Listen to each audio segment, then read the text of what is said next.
नमस्कार साथियों। आज हम बात करेंगे स्प्रेन और स्ट्रेन इंजरीज के बारे में। ये दोनों सॉफ्ट टिश्यू इंजरीज है और सिम्टम वाइज ये दोनों इंजरीज ऑलमोस्ट सेम रहती है। अब डिफरेंस क्या रहता है इसमें? जो स्प्रेन है ये लिगामेंट की इंजरी है। लिगामेंट क्या है? ये फाइब्रस कनेक्टिव टिश्यूज का स्ट्रक्चर है जो दो हड्डियों को आपस में जोड़ता है, ज्वाइंट फॉर्म करता है। ये जो ज्वाइंट है, ज्वाइंट को ये एक्स्ट्रा सपोर्ट और स्ट्रेंथ प्रोवाइड करता है। जो नॉर्मल मोबिलिटी है, जो स्ट्रेचिंग कैपेसिटी है ज्वाइंट की, वो इस लिगामेंट पे के ऊपर डिपेंड करती है।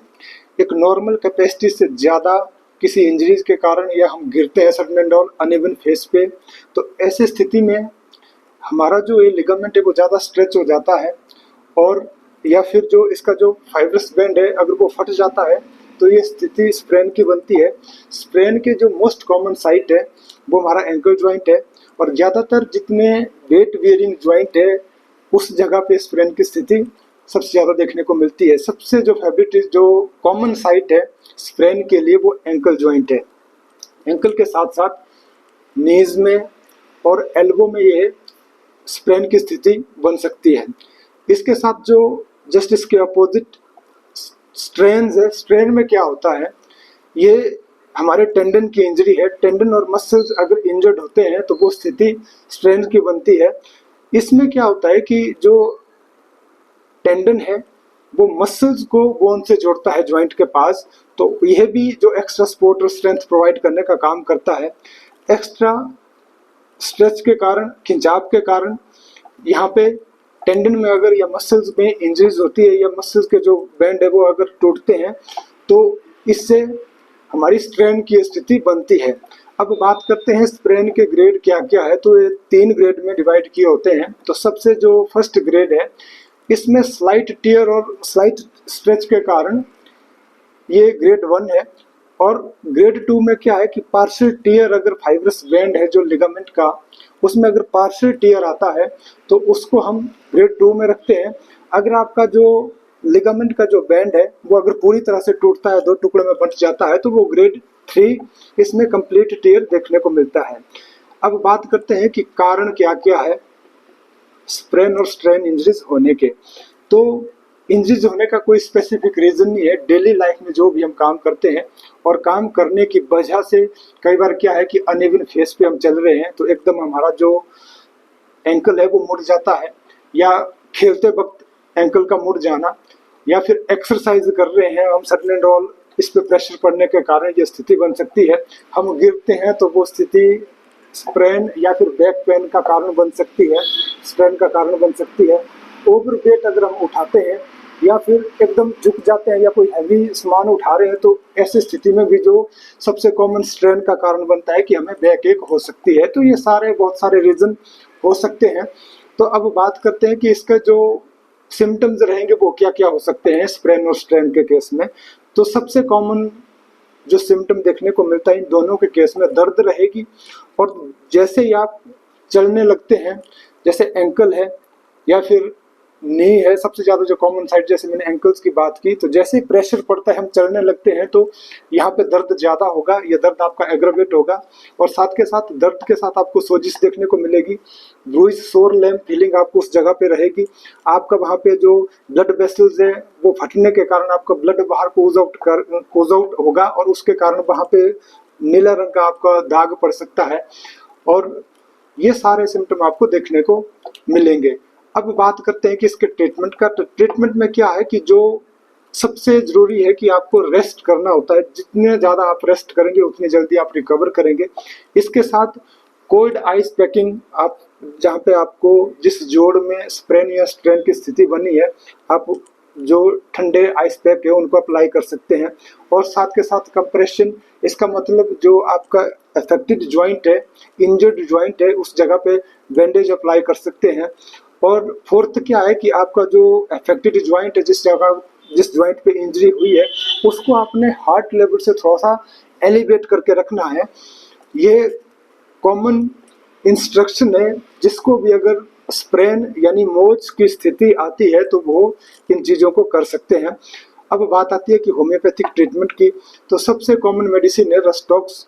रस्टॉक्स किस किस केस में इंडिकेशन, इसकी क्या क्या इंडिकेशन है, तो फाइब्रस टिश्यू जहाँ पे इन्वॉल्वमेंट रहती है, जैसे लाइक टेंडन, मसल्स, लिगामेंट, ये चारों अगर इन्वॉल्व होते हैं, ओवर स्ट्रेन या ओवर स्ट्रेचिंग ऑफ मसल्स या फिर लिगामेंट और टेंडन्स की ओवर स्ट्रेचिंग या टियर के कारण अगर आपको दर्द होता हो, और जो रस्टॉक्स के केस में स्ट्रेन की स्थिति ज्यादा होती है, यानी आपको बैक पेन, जो लोअर बैक पे आपको ज्यादा पेन रहेगा, अगर झुकते टाइम अगर आपको कई बार दर्द उठता है, ओवर एज के कारण कोई बुजुर्ग है वो झुकते हैं एकदम, तो उनमें ये स्थिति बन सकती है, या खेलते टाइम आपको ये प्रॉब्लम हो सकती है।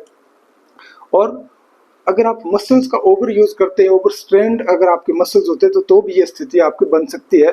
स्पेसिफिकली अगर देखेंगे टेंडन का रप्चर होना, ये भी रस्टॉक्स बहुत अच्छे से कवर करती है। दर्द अगर आपका, जब आपके ठंड का मौसम है या ठंड के कारण अगर आपका ये दर्द है बैक के केस में या एंकल के केस में अगर आपका ज्यादा होता हो, तो आप, और जो जनरल वार्मथ है उसको, जैसे हॉट वाटर फर्मेंटेशन, यानी गर्म पानी की सिकाई से अगर आप गर्म पानी की बोतल वहां पे अप्लाई करते हैं, उससे आपको अगर आप आराम मिलता हो, तो आप रस्टॉक्स को यूज कर सकते हैं। जब यूज करना है 30 और 200 पावर में फ्रीक्वेंटली इसको यूज करके आप दिन में 3 से 4 बार इसको यूज कर सकते हैं। अगली स्थिति आती है, अगली मेडिसिन आती है रोटा। रोटा में अगर पेरियोस्टियम और बोनी पार्ट अगर इन्वॉल्व ज्यादा होता है, स्पेसिफिकली स्प्रेन हमारे एंकल और रिस्ट में, यानी जो स्मॉल जॉइंट्स है वहां पे अगर स्प्रेन और स्ट्रेन की स्थिति बनती है, तो उसके लिए रोटा सबसे अच्छी दवा है होम्योपैथी के अंदर। रोटा को भी आप 30 और 200 पावर में दिन में 3 से 4 बार यूज कर सकते हैं। अगली दवा है आर्निका। आर्निका केस में जैसे बैक पे या फिर एंकल पे, किसी भी जॉइंट पे अगर sore, lame, bruised feeling, bruised pain, नीला दाग अगर वहां पे पड़ता है, नीला दाग हमेशा तब पड़ेगा जब आपके जो ब्लड वेसल्स है वो वहां पे ब्लड ओज आउट होने के कारण, वह ब्लड स्टेसिस के कारण ये आपका हल्का नीला रंग का डिस्कलरेशन आपको वहां पे देखने को मिलेगी। और साथ के साथ अगर आपको ओल्ड इंजरी का केस है, यानी फ्रेश इंजरी ना होके अगर आपको ओल्ड इंजरी का केस भी, फ्रेश इंजरी में भी आप इसको यूज कर सकते हैं। ओल्ड इंजरी का मतलब है कि अगर आपको आज चोट लगी है, तो साल 6 महीने के अंदर अगर आपको उस ज्वाइंट पे दर्द होना शुरू हो जाता है, तो आप इस दवा को यूज कर सकते हैं। आर्निका को आप 10 ml या फिर 50 ml में इसकी 3 डोजेज आप यूज करें और वीकली इसको आप रिपीट कर सकते हैं। अगली दवा है कैलकेरिया कार्ब। कैलकेरिया कार्ब के केस में अगर ओवर एक्सर्शन और स्ट्रेन के कारण आपको बैक पेन होती है, जो वर्टिब्रा है वहां पे ये स्ट्रेन और स्ट्रेन की स्थिति बनती है, या फिर एंकल में आपको ये स्ट्रेन की स्थिति बनती है, किसी भी जोड़ में एल्बो है या नी पे आपको ये स्ट्रेन की स्थिति बनती है, स्पेशली जो लेडीज है, फैट फ्लेबी है, थोड़ी सी दिखने में हेल्दी है, पेशेंट को ठंड ज़्यादा लगती है, तो ऐसे पेशेंट में आप कैलकेरिया कार्ब को यूज़ कर सकते हैं। इसको भी आप 1 ml पावर में 2 से 3 बूंद आधा घंटे में 3 बार और वीकली इसको आप रिपीट कर सकते हैं। अगली दवा है कैलेंडुला। अगर मसल और टेंडन कंप्लीट टियर अगर होता आपको देखने को मिलता है, और लिगामेंट और टेंडन का कंप्लीट टियर अगर आपको देखना मिलता है, जैसे सपोज करो कि ग्रेड 3 जो स्प्रेन की स्थिति है, इसमें क्या है कि जो आपका जो मस्कुलर बैंड है, फाइब्रस टिश्यू का जो बैंड है वो कंप्लीटली अगर टूटता है, तो जल्दी हीलिंग के कारण जल्दी जुड़ने, ये आपका जो 2 भागों में जो डिवाइड हुआ है ये फाइब्रस टिश्यू का जो बैंड है वो जल्दी से जुड़े, क्विक हीलिंग के लिए आप कैलेंडुला को यूज कर सकते हैं। कैलेंडुला को आप इंटरनली 200 पावर में इसको आप दिन में 4 बार यूज कर सकते हैं, और एक्सटर्नली भी आप इसके मदर टिंचर को अप्लाई कर सकते हैं। अगली मेडिसिन है स्थिति, अगर आपको ये जो स्प्रेन की स्थिति, क्रोनिक स्प्रेन की स्थिति है, यानी आपको काफी समय से स्प्रेन का जो दर्द रह रहा है, तो ऐसी स्थिति में 3 मेडिसिन आती है, अमोनियम म्यूर, नेट्रोम्यूर और स्ट्रोशियम कार्ब। इन तीनों मेडिसिन, जिस मेडिसिन के साथ आपके ज्यादा सिम्टम मैच करते हो, तो उस मेडिसिन को आप यूज कर सकते हैं। फिर एक स्थिति आती है कि आपको इजी स्प्रेन की प्रॉब्लम है, यानी स्लाइट मूवमेंट पे, अनइवन सरफेस पे खेलते वक्त या कोई भी जो डेली एक्टिविटीज है, आपको स्प्रेन बार बार होने की स्थिति बनती है। अगर यह प्रॉब्लम है तो आप इसमें कार्बो एनिमेलिस, फॉस्फोरस और रस्टॉक्स, ये 3 मेडिसिन आती है। इनको जिस मेडिसिन के साथ आपके ज़्यादा से ज़्यादा सिम्टम मैच करेंगे उसको आप यूज कर सकते हैं। और फिर एक स्थिति आती है कि अगर आपको कैल्शियम की कमी है आपके शरीर के अंदर और आपको बार बार जैसे स्प्रेन की प्रॉब्लम आ रही है, बैक एक अगर आपको हो रहा हो, किसी भी ज्वाइंट में अगर आपको पेन हो रहा हो, तो आप कैलकेरिया फॉस 6 पावर में इसके 4 गोली आप दिन में 3 से 4 बार यूज कर सकते हैं। इसी दवा को आप 30 और 200 पावर में भी यूज कर सकते हैं और दिन में आप 2 से 3 बार रिपीट कर सकते हैं।